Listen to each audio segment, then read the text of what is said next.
ovation! What an amazing moment. We are blessed. So, what is good, ladies and gentlemen? Thank you for all the support on yesterday's video.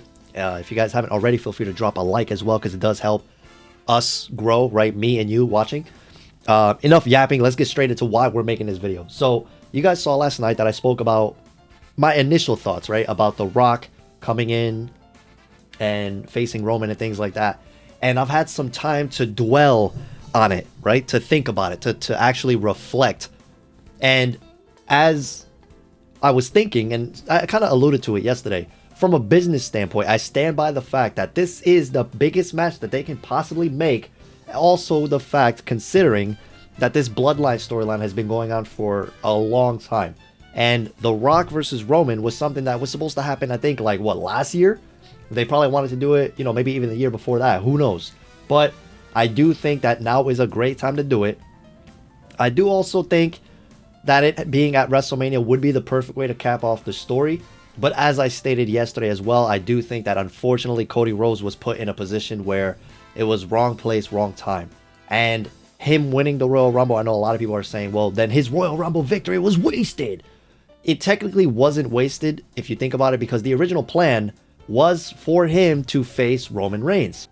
But obviously plans have a tendency to change.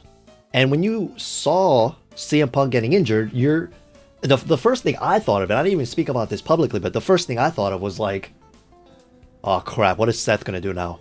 And sure enough, the following week, Seth, or I don't even know if it was that same week, to be honest, I can't even remember, but Seth immediately was telling Cody to switch sides and fight him instead. And although I'm going to explain to you why, you know, The Rock was put into the position he was put in, I'm giving you essentially a more or less of a kayfabe answer to it as well before I get to the actual news that we have. But if you think about it, now Seth and Cody to a degree still does make sense, but we know already Cody 3-0'd him, right? Seth Rollins needs to get his get back. At this point, if they want to do the story of Seth and Cody and make people be vested in it, they need to have Seth be the one chasing, because Cody doesn't need to fight Seth at this point.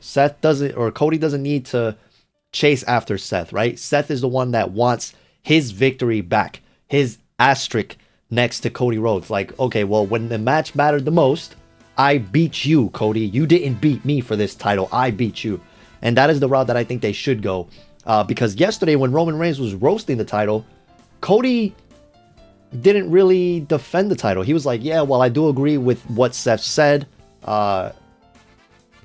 There's one thing I disagreed with. And then he was like, about the Hollywood title that Roman was holding. So in a way, he did kind of say something about positive about Seth, but I was expecting a bit more like, no, that title's pretty cool. Something, not pretty cool. That's not what he's going to say, but you know what I mean. Anyways, let's go ahead and talk about the information that we have as far as the news.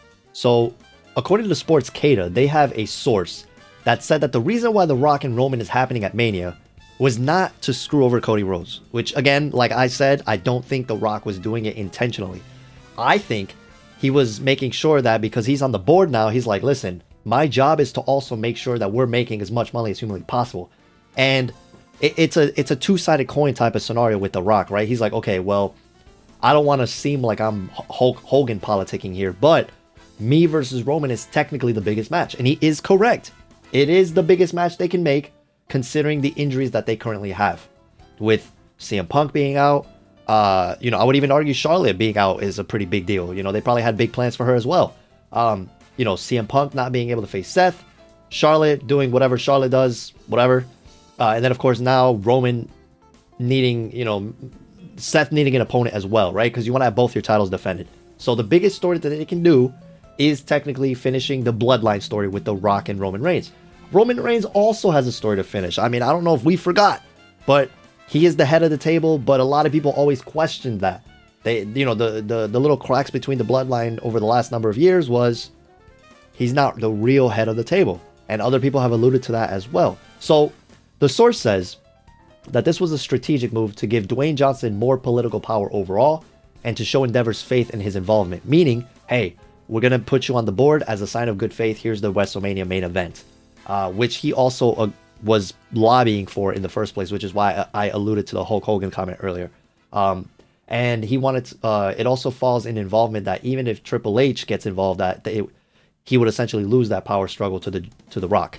And then, of course, like I said, it was to make the most amount of money for TKO while also putting respect on the Rock's new position with TKO as well. So the Rock basically was like, hey, it's going to be the biggest WrestleMania ever if I face Roman Reigns. You're going to break all kinds of numbers and whatever, which is true. They will. It'll get more eyes on the product. It'll potentially help you with your Netflix subscribers, because in 2025, when we move over there, you know, my job, again, now that I'm on the board, is to get as many eyes on the product as possible so that when we do switch over there, we get more money, blah, blah, blah, everybody eats, right? That's more or less his reasoning behind all of this. So I get it. At the end of the day, it's nothing personal against Cody. It's just business. But then there's a guy like me who has been watching wrestling through its darkest times. I mean, I would argue one of the darkest times was 2019. And a lot of people can disagree with that. You can't. 2019 was literal ass. I would argue that the pandemic saved the WWE from their horrible booking, because they had to start thinking outside the box. With that being said, you know, I was there during that. And then I started watching again. Now we're seeing Triple H take over. He's been doing a great job. You know, Cody has been doing all this filler crap. Fans have still stuck by him because they knew that once WrestleMania season started, we're getting Roman and Cody. Cody might not win the Royal Rumble. CM Punk will. That's fine. But Cody's going to win the Chamber.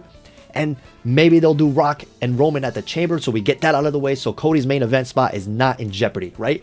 That's how I was perceiving it to be. Because, again, I'm not trying to speak for anyone else. I think that's kind of reckless. So if I did say we earlier, I apologize. But I was thinking Rock, Roman, Chamber, Rock, Cody, Roman, Cody, WrestleMania. And then, you know, some people were like, well, you know, the Bloodline story is bigger than Cody and Roman. And I would agree. The Bloodline story has lost a lot of steam, though. But yes, it was a massive story. Especially if they would have done the match last year. Which, obviously, maybe The Rock couldn't for, you know, his contractual obligations to filming. Which is understandable. But now that The Rock is doing his match finally, I think a lot of people, and again, this isn't me trying to speak, but this is what I've read online. A lot of people are not looking to want to see the match anymore. And they may still want to see it, but they also feel bad for Cody like I do. Like, they get the fact that, like, we know a working man when we see one. Like, we understand that Cody has been busting his butt. You know what I mean? Like, he has done everything the company has asked of him. He's been that guy. He hasn't gotten himself in controversy. He's for the kids. He's for the adults. He's been selling merch like a wild man. He has constantly been on Twitter, you know, giving tickets out to fans and sending signed merch to kids and, you know, doing all this extra stuff with behind the scenes with fans and, you know, whatever. Does that automatically mean he should main event? No, but it shows that he's a great dude.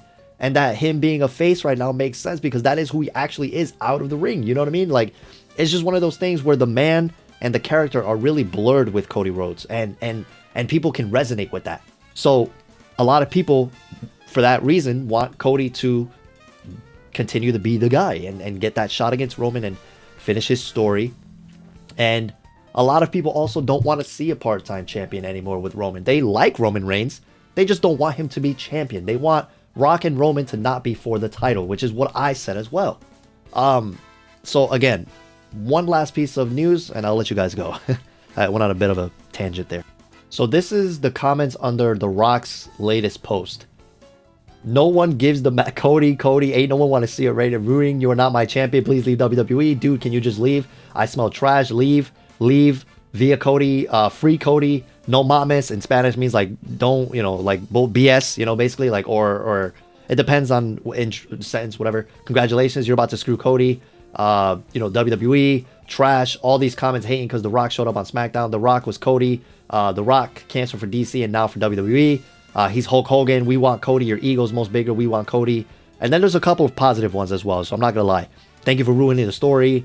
You know, like they're going balls to the wall on this, man. So now we have a bit more news here from Fightful per WrestleOps, which again, thank you again, buddy. They said that Fightful said that The Rock, or those that spoke to Fightful, said that The Rock had not only pushed to work the match, but that he was even pushing to win the match.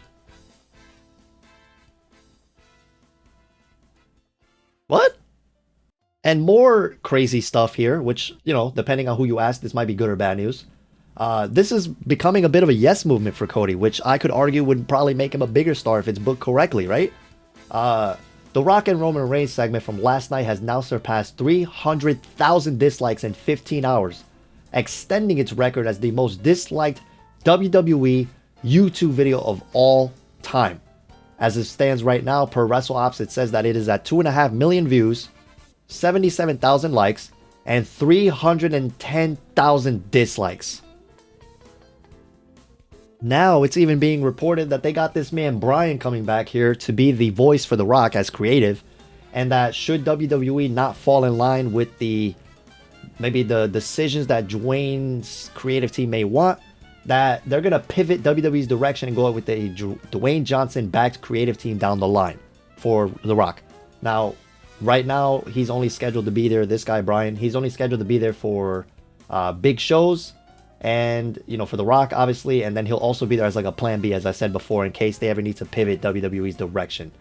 Or if Endeavor ever needs to pivot WWE's direction. So it's like, does this mean that now they have a new person that they can advocate through in Triple H? Because before, you know, we were saying how, you know, Triple H would probably have his own free will. He can do whatever he wants. But it looks like in this scenario, this sounds to me, per translation, like it sounds like they can override what Triple H is saying.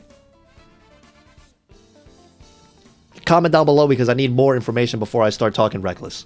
And again, this is just me being devil's advocate. This is me saying that what PW Insight is reporting could be true, right? Because no one knows anything. We're just speculating at this point. The last and final thing worth noting too is that this Roman versus Rock match could also help pivot WWE's current public stature with all the allegations against Vince McMahon. It could help bring some positive limelight into the company's mainstream media perception.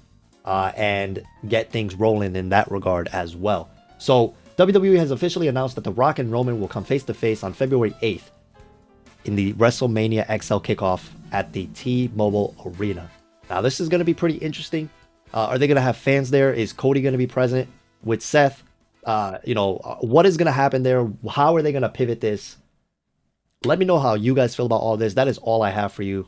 And please let me know if you like these little tangents where I give you news / my thoughts on everything. I'm trying to get a feel for where I should take the channel. If I should just be straight news, boom, boom, boom, boom, boom. But I also really do like to talk about wrestling. I love everything regarding wrestling. I love it. And I always like to look at everything because not everything is black and white, right? I like to look in the gray. If you guys haven't already, drop a like, subscribe. Check out all the social medias down below. And I hope you all have a fantastic day.